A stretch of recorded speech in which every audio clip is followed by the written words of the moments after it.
You've probably heard the saying that reputation is hard to win and easy to lose. And that's more true in business than anywhere else. There's so many risk factors to a brand's reputation, whether it's how they treat their employees, to leadership scandals, product issues, poor customer service, adaptability, and everything in between. And as professional communicators, we're often thrust to the front lines when something does go wrong, and we need to pick up the pieces and help rebuild a reputation. But what if we weren't just there when things fall apart? What if we were there from the beginning, working with leaders in the business to build a strong foundational reputation that will help everyone weather the storm? Well, according to today's guest, that's exactly where our value lies as professional communicators. Bonnie Caver is the founder and CEO of Reputation Lighthouse, a change management and reputation consultancy focused on creating, accelerating, and protecting corporate values. She is also on the board of directors for the Global Alliance for Public Relations and Communication Management and is a former chair of the International Association of Business Communicators. Bonnie is an active and passionate advocate for the global communication profession, and it definitely comes across in our conversation today. She's also a global leader in the conversation about the ethical and responsible use of AI. She is a recognized futurist and the author of the forthcoming book, Reputation Currency: Leading with Trust in an AI World. She is the creator of the Reputation Formula and the Responsible AI Implementation Compass. Her frameworks are guiding leaders worldwide to design reputations that withstand and thrive in an age of intelligent technology. In this episode, Bonnie shares golden insights like why we should be looking at reputation architecture, not just reputation management, how AI can help us recognize trends for our clients, and how AI itself is posing reputation risks. Bonnie is one of the most experienced and talented comms professionals and just generally good humans I have the honor of knowing. And I think after listening to this episode, you'll want to get to know her too. So without further ado, here's Bonnie. Bonnie, welcome to Less Chatter, More Matter. Thank you for having me. I know it's early morning for you and end of my day, but what a great time to get together. Right. And for our listeners, tell us, where are you joining us from today? I'm in Austin, Texas. Wish I was with you in sunny Brisbane, but I'm in Austin. Well, I have never been to Austin, but I am keen to visit one day. So Let's make it happen. let's make it happen. So let's get into it. Before we actually get into the crux of the conversation, let's tell our listeners a little bit about you. Who are you? What do you do? How did you come to develop your expertise in this space? Okay. I am Bonnie Caver, and I run a small agency called Reputation Lighthouse. We're 21 years old, and we focus on reputation and change management. That's not always been the way we've evolved.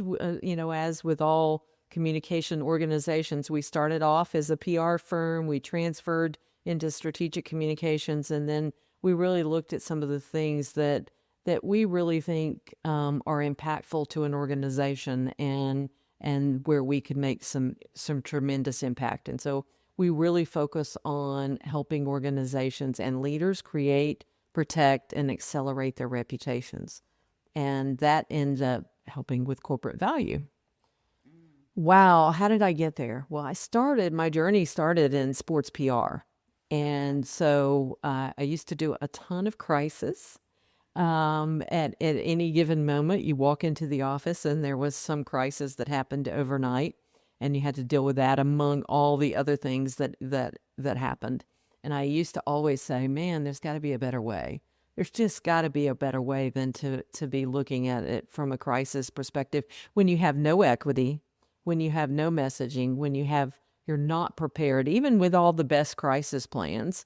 You still didn't have that trust equity in some cases. Well, they're just, jocks. They make these decisions. All of those kinds of things. Whereas we really started to look at how could you really change that perspective. And I even started doing that and thinking, well, it's all about reputation. It's about building that equity and that trust. And how do you do more of those things? How do you build that intentionally, as you will? Well, it marries up nicely with some of what we're going to talk about today, particularly when you talked about the evolving focus of your business. You know, we've all had to shift and change what we do in comms, and we're about to, or we are going through, I think, one of the biggest shifts we've ever seen with AI. But we'll get to that as well because that has its own reputational risks. But when it comes to reputation, what are some of the biggest risks to businesses that you're seeing? I think the biggest risk is leaving currency on the table. Organizations tend to look at reputation as this management thing. Let's do reputation management. In fact, anytime I tell someone that I work in reputation, within 2 or 3 sentences, they will introduce me or talk about reputation management to me. And reputation management is a very, very small piece of the reputation ecosystem. And I think because organizations look at it that way, they look at it as something to manage, they're leaving a lot of currency on the table, which means currency is what you trade upon. When you have a great reputation, you're much more likely to have people buy from you, have them come work for you. They give you the benefit of the doubt in crisis. They trust you. They allow you to come into their communities. When you launch a new product, they just buy the new product because it comes from you. When you don't have that reputation currency to trade upon, they look at you skeptically. Let's see if all my friends are going to that restaurant before I'll go to that restaurant, those kinds of things. And so that's one of the biggest risks that organizations are leaving on the table today is they're thinking of reputation as reputation management versus architecting it. And here's this opportunity to architect it within the entire ecosystem. But it sits in a blind spot for leaders. Most leaders acknowledge that reputation matter over and over and over. We do surveys and they'll say reputation is one of the most important things that we're going to focus on this year. They don't know how to focus on it, right? They just like, oh, we're going to put a crisis plan together. We're going to make sure that we're managing issues, those kinds of things. They understand instinctively that trust influences stakeholders, yet it's so fragmented within their organization. They put it under comms or they put it under marketing or it's under HR or whatever. But when reputation is operationalized intentionally instead of an afterthought or just put under one single department, it becomes very powerful. And that's when we call it reputation currency. And some people on your podcast may have read the Burson research, which says that it's worth $7 trillion. It's a $7 trillion economy, reputation. But it's only a $7 trillion economy when you look at it as currency, when you look at it as something of value. Burson goes on to say that it's like a minimum of 5% of corporate value is attributed to reputation. And we're leaving that on the table. So that's a big risk. Change in itself is a risk. That's why we got into the change business. In 2020, I got certified in change because, and this was, in the middle of COVID. And I'm like, change that we are going through today, the organizations that are doing it well are building trust, are building equity. They're catapulting out of this. Those that aren't doing it well may not even be in business after we come out of COVID. So we started looking at the change practice at that point and as a reputational risk and how do organizations do things differently to do that. And if we look at it today in today's world with individuals within your organization going through anywhere from 10 to 12 changes at a time, at one time, just think about your external stakeholders. How many changes are your external stakeholders going through? Because every company that they deal with is doing some change. Every place I buy, my grocery store is changing. Everything's changing. So these shifting patterns are a perfect opportunity to drop the ball and not deliver on promises. And when we are consistent, when our consistency shifts, when we're not doing the stellar job that we've always done, those patterns are recognized and we're not doing a good job of bringing those stakeholders along, especially our external stakeholders. And then finally, I can't leave out AI as being a huge reputational risk. It's changing the reputation game entirely, because it's now one of our stakeholders. And it's a needy one at that. It's a needy one at that. And it's moving in such real time. It can analyze and interpret the signals from all of your stakeholders, and then it creates a narrative, maybe one you know about, maybe one you don't know is happening. And so those are kind of the risks that we're seeing. And in fact, it's motivated me to write a book. I'm halfway through. It'll come out in November. And it really is about reputation as currency and how you lead with trust in an AI world. Well, a book is very exciting. I think we'll Well, have you've done a couple, you know. So no, it's a lot of work, but it's fun also to finally get all those ideas out. So I think we'll have to have you back on the show when that's published, chat about that. One thing I want to talk about, which you mentioned, was this idea of reputation architecture. So you said reputation management is one part of that. What else goes into making up your reputation architecture? So we look at it, we kind of created this formula, and I look at it as this infrastructure of creating a living brand where you're making decisions based on things in your organization. So we look at things like communication. Yes. We look at connections. And that's how you're building these relationships with your stakeholders and all of your stakeholders, how you're, listening. And then we're looking at culture. Do you have the culture that can deliver on promises? And then finally, this whole change piece. And that's wrapped around what most people think of as the management piece or the crisis management piece, and that's the insulation. So if you've got this living brand that you're doing all these things at the heart, you're aligned, your culture's aligned, your connections are aligned, you are making decisions based on these pieces, and you're bringing all these pieces together, and then you wrap it around making the right decisions and how you're proactive about managing that brand, about communicating that, about moving people along. When you do have disruption, how are you bringing that disruption? So all of these things sit in the insulation bucket, and that's kind of this thing that wraps around your brand and protects it. Yeah. And I think that's a big point, isn't it? Brand in and of itself is it's a trust building exercise. Because the brand is people think about brand as it's the colors and the logos and the fonts. And that's part of it, the visual identity, but really it's every touch point a person has with your business. And like you're saying, the relationships piece is so important. I think, just down to a basic level, like if a customer has a complaint, how well is that managed and dealt with? And, do they feel better after dealing with you or worse? Right. Because that is part of your brand and your reputation. It's those tiny little touch points that I think often get missed when we think about reputation and brand. And so if you think about that in an AI world, those are all patterns that are, they're waves that are coming out of your organization, every one of those brand touch points. And they're great patterns and they're not so great patterns. And then there's all these signals that go from those patterns. So I don't have I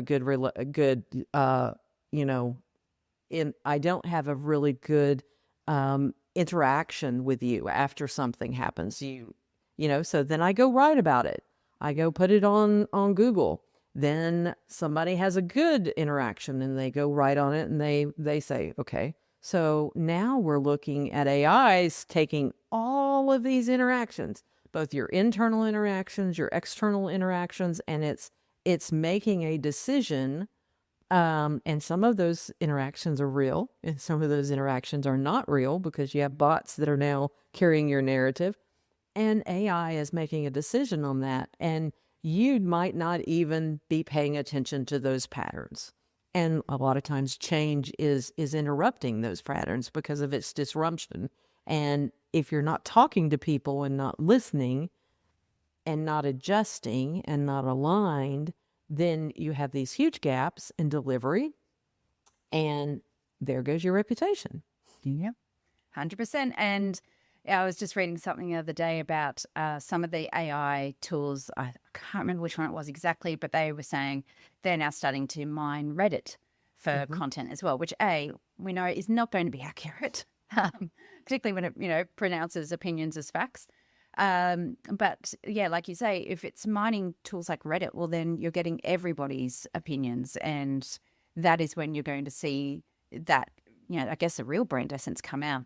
I think the other thing to be mindful of is we're often very good at being vocal when we're complaining about something, but we don't see people being as vocal when they've had a great experience. So I think a lot of that is going to be skewed to the negative anyway. And we have this negativity bias anyway as humans. So it's really interesting to see some of this stuff coming out.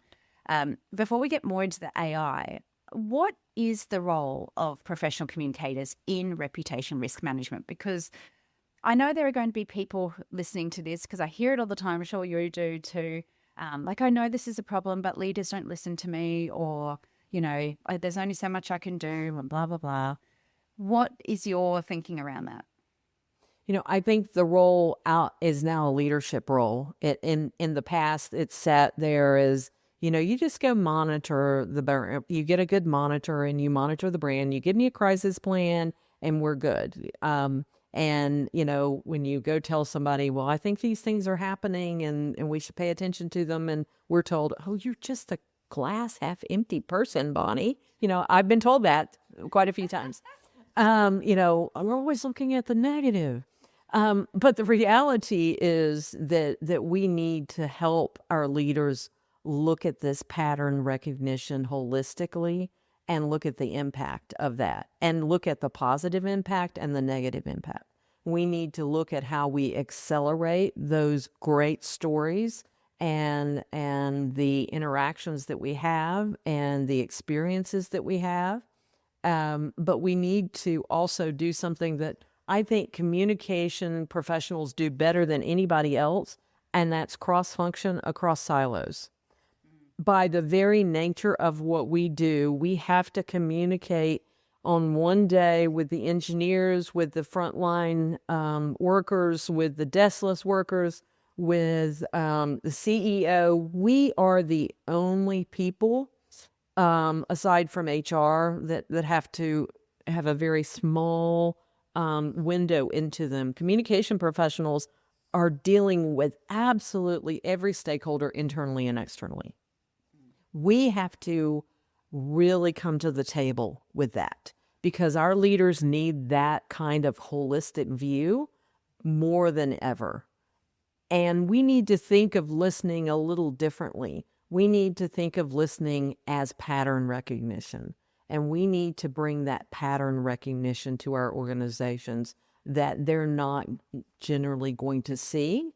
And they're just going to say, oh, that's just one off. That's just somebody's, negativity. Oh, we fixed that problem. Because things are happening in real time, the sooner you can recognize and adjust patterns, the sooner those signals will be positive signals, not negative signals. And it's really important as communication professionals that we're able to do that and look at the organization holistically and externally as well. Yeah. And I think that's part of the pivot that we need to do coming into this new era where, AI is going to do a lot of the grunt work. And all those comms plans and comms and emails and things you used to write and those key messages you used to put together. There's a tool that's going to help with that. It's how we elevate ourselves above, I call it the copywriting monkeys. I'm thinking of that scene in The Simpsons where there's a bunch of monkeys at typewriters. And, we've got to get above that and show our real value in that strategic advisory space, which kind of brings me to the next question, which is, as we said, we are now in this new era. AI is being integrated into everything we do. It's moving so fast, like it's so hard to keep up. What new risks to reputation is that representing? We've already touched on a few of those, but what else are you seeing? I just think the pure speed and real time that it can shift narratives, whether you're part of that or not, how AI can analyze and recognize patterns, even wrongly interpreting them. And if you're not part of that voice, if you're not part of that conversation with AI, if you're not feeding AI and having a two-way conversation with it, then you're going to elevate those reputational risks. And the other thing that I think AI does is in our organizations is we're thinking of it still as tools. We've just finished with my company, along with the Center for Strategic Communications Excellence, we're just wrapping up this survey on responsible AI. And one of the things that's really still coming through, and I'm seeing it even with other AI AI research, is that we're still thinking of it as a tool. We're still thinking of it as generative AI. And even if we're thinking of it agentic AI, we're still thinking of it as a tool. We're having a real challenge of understanding it as an infrastructure transformation. And the way we're going to do absolutely everything we do in the next 3 to 5 years will change. The way we purchase, the way we think about interacting with people, the things that our stakeholders will want from us. It's an infrastructure change. And a perfect example of that is I've actually created this tool in AI that basically will allow me to look at any industry and forecast the things that are going to change.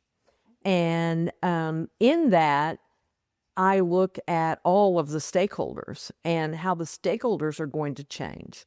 And when I show that to an industry, like one of my favorite is a commercial flooring person told me, I'm never going to use AI. AI is not going to impact my organization. I just put floors down in corporate buildings. That's not going to change. When I showed him just the way his customers were going to change and the things he was going to have to become to keep from being a commodity, he's like, time to sell. But the reality was that he was thinking of it as tools for efficiency, not a complete infrastructure change of how he did absolutely everything and how his customers interacted with him and what his customers wanted from him. So even the things he was selling wasn't really about selling flooring anymore. It was selling visions and inspiration and, being able to right time supply chains and, all these kinds of things that he really hadn't thought of as being a part of the way his new world would exist. Yeah. And that's, I can understand why people are scared of it, because that is very overwhelming. It is. And, we don't like uncertainty. Our brains hate uncertainty. So when we're not sure about something and we haven't got anything to go back on and, as we know, our brains are prediction machines, right? So they're trying to pull together pieces of things that have been similar and make a prediction. And we don't necessarily have that in this case. So having something that I feel like in this way, this tool that you're talking about in particular can actually help with some of that sense of uncertainty and go like, well, okay, it's not a crystal ball, but it gives you a better sense of where things might be heading and can actually help alleviate some of that stress around the unknown. So I love this tool. I'll have to get you to show me. But you also have your own AI model. So can you talk us through that? Yeah, so just like any agency, we decided, where are we going to be in an AI world? Are we going to be about tools? Are we going to be AI native? Are we going to teach everybody what they should do? And we kind of went back to what our foundation was, and that's, AI needs to connect with what we are, and we're about reputation and change management. So where is it going to impact us? And so we started looking at change management models. And although foundationally there were a lot of things that were great in change management models that still applied foundationally to AI, AI is not linear and it will not be linear. So there's not a beginning and there's not an end. We've got 12 12 to 30 different AI projects going on at one time. Depending on the organization, you might have 500 AI projects going on at the same time. So we created a compass which will do this. It will move in all different directions. You will be at different places at different times. But the things that are really important to it are the vision and the organizational readiness. And we really try to get organizations to sit down and think, what is it's a design thinking session. What is the future? It's a horizon scanning session. What's the future of our competition? What's the future of our industry? Where can we thrive? So for commercial flooring, they were really, this company is really known for their customer service. So how can they continue that in an AI world and replicate that, because they already have a step ahead when everybody else may be commoditizing because it's all about price? How can they differentiate themselves because of this customer service model that they created, and how can they catapult off of that? So what does that vision look like? And looking at it as an infrastructure, not as, if I had this, if I had Copilot, I could just do this. I could write better emails. That's not what we're talking about, right? Nobody is changing the world with their business by writing better emails, not even us as communication professionals. That's not changing our world. So how do we look at that? And then we look at the organizational readiness. Just what is the pure capacity to make this kind of change? And then there's strategic planning, and then there's selection. Most people have started at the selection process. They're already playing with tools. They're selecting tools. They're doing projects. But that doesn't mean you can't go back and look holistically. Then you have the testing. Then you have implementation. Then you have measurement and evaluation. Then you have innovation and growth. But then you're constantly moving in these directions. The important thing is what sits at the axis, and that's that you are creating an organization that can move very, very quickly because it communicates, it learns, it relates to its stakeholders, it aligns, and it listens. And if you can create those infrastructure pieces and create an organization that holistically does those things, then you can do all of this in multiple places without change resistance. You basically create change resilience. Now, that's a tough thing, because if you look at organizations, they probably have a few gaps in there in the middle. Certainly our friends or artists has done tons of work around alignment and the where organizations have gaps in alignment. So it's not an easy thing to fix, but the sooner we really look at how to fix those things within our organization, the sooner we'll be able to absolutely hockey stick grow and implement AI in a responsible way. That's awesome. And I'm sure I've seen a link to your model somewhere. Are you happy for us to share that with our listeners? Sure. It sits on our website, and we've got a couple of tools.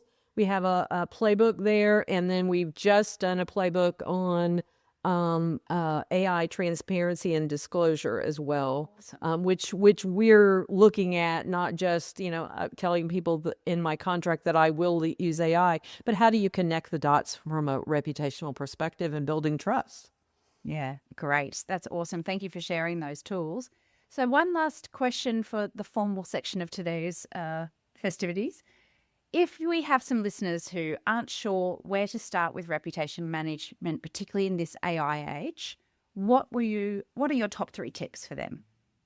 Begin thinking of it as currency, not as reputation management. So how do I architect reputation? What are the things we need to do that will help us accelerate the corporate value? And when you start talking to your leaders about reputation being 5% of the corporate value, and what are you doing about that 5% of the bottom line, then it makes a huge difference. Then it's this, I call it the do, say, are alignment.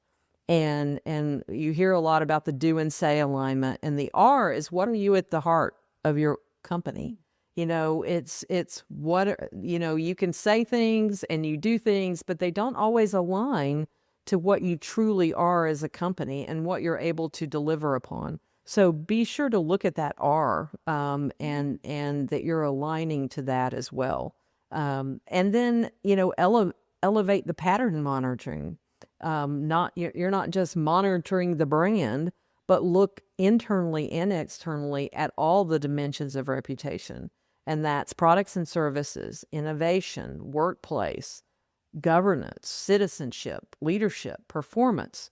So if you look holistically at all those pieces and look at patterns that are off, and you can use AI to help you look at these pattern monitoring, then you have some things to go have a conversation with your leadership about, that our patterns are off and we're going to have some challenges ahead. We need to communicate through those. And just those three things from a communication standpoint, if communication professionals, we start thinking a little differently, that gives us more influence with our leaders. Love that. So risk architecture, do say R, and pattern recognition. Sounds pretty good to me. Now, Bonnie, we have 3 questions we ask every guest on the podcast. You ready for those? Sure. All right. What is an unexpected or left of field way that you've learned a valuable lesson about communication? Well, I raised 2 boys, and I will tell you that why and how and what's in it for me are very important, and the ability to grab their attention and show them impact is extremely important. So I have never had bigger communication challenges in my entire life than I had with 2 boys. And then, because of my 2 boys, I coached first and second grade boys basketball. Of course. And that was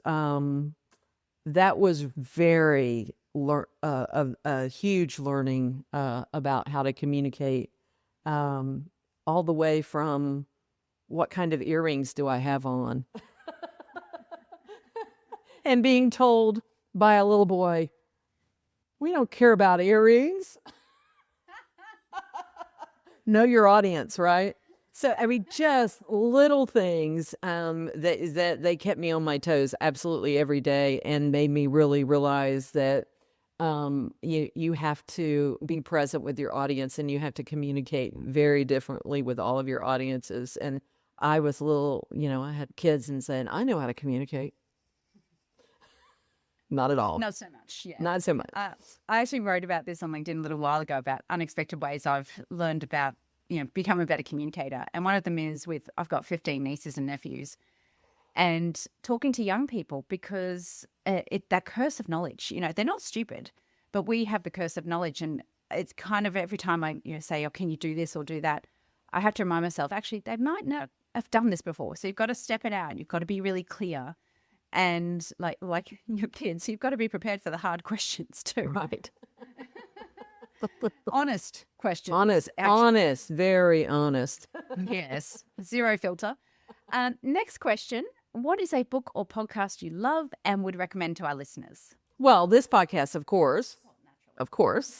But, I'm going to say my friend just published this book.